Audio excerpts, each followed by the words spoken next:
Hi இன்றைக்கி நம்ம என்ன பண்ண போகிறோன்னா சோயா கட்லெட் பண்ண போகிறோம். Meal maker cutlet. So first அதுக்கு தேவையான பொருள் எல்லாத்தையும் ப்ரிப்பேர் பண்ணி வச்சிட்டோன்னா ஈஸியாக இருக்கும். அதுக்காக ஃபஸ்ட்டு என்ன பண்ணணுன்னா, மிக்ஸி ஜாரில் கொஞ்சமாக பெருஞ்சீரகம், 2 பச்சை மிளகாய், ஒரு 4-5 பல் பூண்டு, இது எல்லாத்தையும் போட்டு கொஞ்சம் கிரைண்ட் பண்ணிக்க போகிறோம்.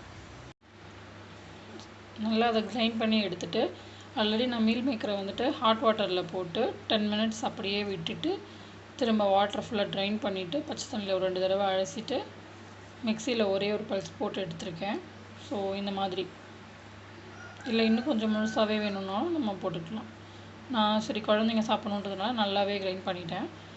அப்புறம் 2 உருளைக்கிழங்கு, குட்டி உருளைக்கிழங்கு 2 மட்டும் இருந்துச்சு. ஸோ அதையும் பாயில் பண்ணி இதோட சேர்த்து மிக்ஸ் பண்ண போகிறேன். இது எல்லாத்தையும் இப்போது மிக்ஸ் பண்ணிக்கலாம். அடுத்தது ஒரு பாத்திரம் வச்சுட்டு ஒரு 2 டேபிள் ஸ்பூன் ஆயில் போட்டுட்டு அது ஹீட் ஆனதுக்கப்புறம் ஆனியன் அதில் சேர்த்துடலாம். நான் குட்டி குட்டியாக இருந்ததுனால ஒரு குட்டி ஆனியனாக ஒரு 4 ஆனியன் சேர்த்துருக்கேன். கூடவே கருவேப்பிலை கொஞ்சம் சேர்த்துருக்கேன். நீங்கள் உங்களுக்கு எவ்வளோ தேவையோ அந்தளவுக்கு ஆனியன் சேர்த்துக்கலாம்.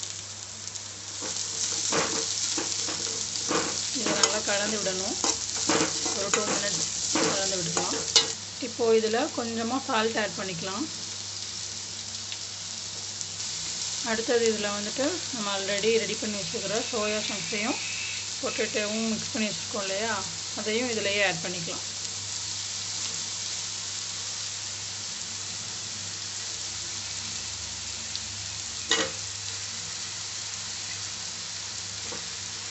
இப்போது இதிலையே வந்துட்டு கொஞ்சமாக மஞ்சள்தூள் ஆட் பண்ணிக்கலாம்.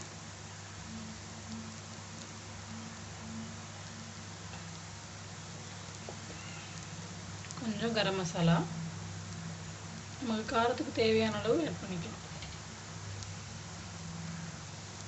அப்புறம் கொஞ்சமாக மிளகாத்தூள், நம்ம ஏற்கனவே 2 சில்லி ஆட் பண்ணியிருக்கோம். ஸோ காரம் எப்படி இருக்குன்னு பார்த்துட்டு நம்ம ஆட் பண்ணிக்கலாம்.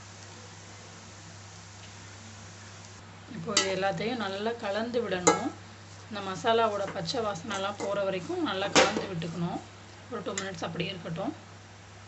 இப்போ நான் இதை ஒரு மிக்சிங் பவுலுக்கு மாற்றிருக்கேன். மாற்றிட்டு கொஞ்சம் ஆற விட்டுடலாம். ஏன்னா நம்ம அதை கையில் எடுத்து ஷேப் பண்ணணும். அதுக்காக கொஞ்சம் ஆறட்டும்.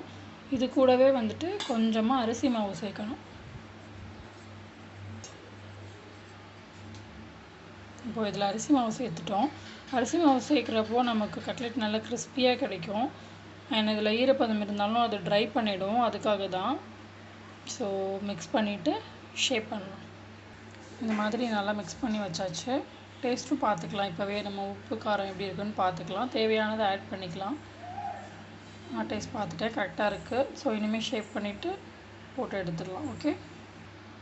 அடுத்தது நம்ம இதை பொரிக்கிறதுக்காக நமக்கு பிரெட் க்ரம்ஸ் தேவை. நான் ஆல்ரெடி வீட்டில் பண்ணி வச்சுருக்கேன். வீட்டிலே ரெடி பண்ணது தான் இது. வீட்டில் ரெடி பண்ணி வச்சுருக்கேன். ஸோ அதவே நான் எடுத்துக்க போகிறேன். அண்ட் இன்னொரு பவுலில் நம்ம கொஞ்சமாக மைதா மாவை சேர்த்துக்கலாம். ஒரு 2 ஸ்பூன் வச்சுக்கோங்களேன்.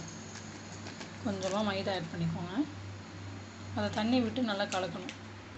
ஸோ இப்போ நமக்கு தேவையான எல்லாமே ரெடியாக இருக்குது. இப்போ என்ன பண்ணணுன்னா, இதை நம்ம ஷேப் பண்ணணும்.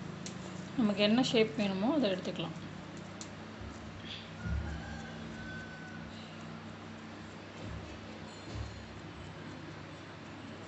இந்த மாதிரி எடுத்துகிட்டு இதை இதில் டிப் பண்ணிவிட்டு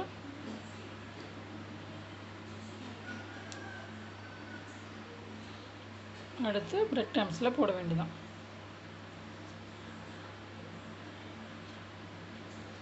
இந்த மாதிரி ஃபுல்லாக கோட் ஆகணும். அப்போ இன்னும் நல்லாயிருக்கும். இந்த மாதிரி ரெடி பண்ணிவிட்டு ஒரு பிளேட்டில் வைப்போம். நம்ம இந்த மாதிரி நம்மளோட எல்லா மாவையும் ஷேப் பண்ணி வச்சாச்சு. ஸோ அதுக்கப்புறம் இந்த மாதிரி ஒரு பாத்திரத்தில் எண்ணெய் ஹீட் பண்ணணும். எண்ணெய் ஹீட் ஆகட்டும். அதுக்கப்புறம் போட்டு எடுத்துடலாம். எண்ணெய் காஞ்சதுக்கப்புறமா நம்ம ரெடி பண்ணி வச்சுருக்கிறத எண்ணெயில் ஒன்று ஆட் பண்ணிக்கலாம்.